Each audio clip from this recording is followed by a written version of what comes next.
ये सुनकर पूरे मजमा में सन्नाटा छा गया। लालच ने मुझे अंधा कर दिया था। मैं अमीर बनना चाहता था, मगर इंसानियत भूल गया।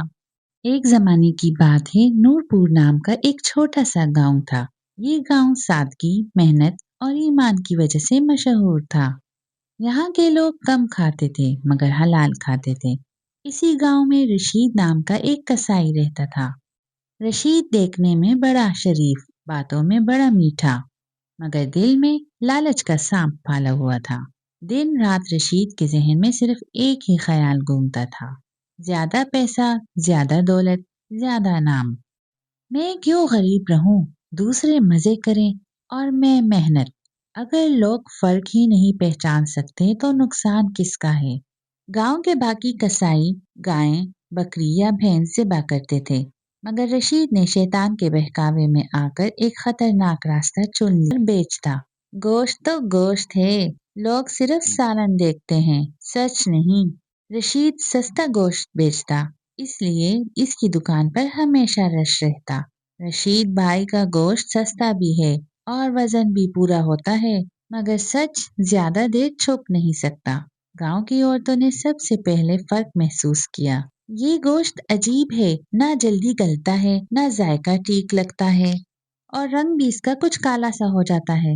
ये बातें घरों से निकलकर चौपाल तक पहुंच गईं। अब बुजुर्गों को शक होने लगा।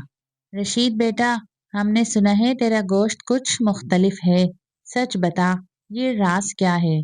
चाचा जी, लोग हसद करते हैं, सस्ता देखकर बातें बनाते हैं। रशीद बात टाल गया, मगर शक और गहरा हो गया। अगर ये झूठ बोल रहा है तो हमें खुद देखना होगा। इसी रात चंद नौजवान और बुजुर्ग खामोशी से इकट्ठे हुए। अंधेरी रात, बादलों भरा आसमान और सबकी नजरें रशीद के घर पर थी। आधी रात को रशीद निकला, उसके हाथ में रस्सी थी और रस्सी के साथ एक कमजोर सा गधा। या अल्लाह, ये तो गधा है, हमें धोखा दे गया, हमें हराम खिलाया गया।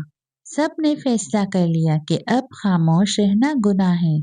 अगली सुबह गांव में पंचायत बुलाई गई। ढोल बजा, लोग इकट्ठे हुए और रशीद को सबके सामने खड़ा कर दिया गया। उसके सामने गोश्त रखा था और वही गधा भी बांधा गया।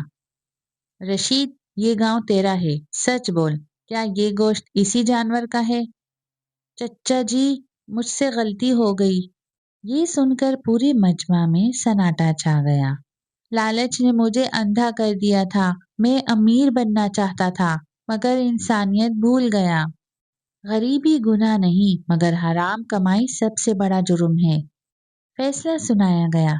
रशीद अब कसाई का काम नहीं करेगा, तौबा करेगा और जुर्माना अदा करेगा। रशीद सर झुकाए सबके सामने रो पड़ा। उस दिन उसे समझ आ गई कि हराम की कमाई वक्ती खुशी और हमेशा की रुसवाई देती है। ये कहानी हमें सिखाती है कि सच चाहे जितना छुपाया जाए, एक दिन सामने आ ही जाता है, और हलाल रिस्क ही असल बरकत है।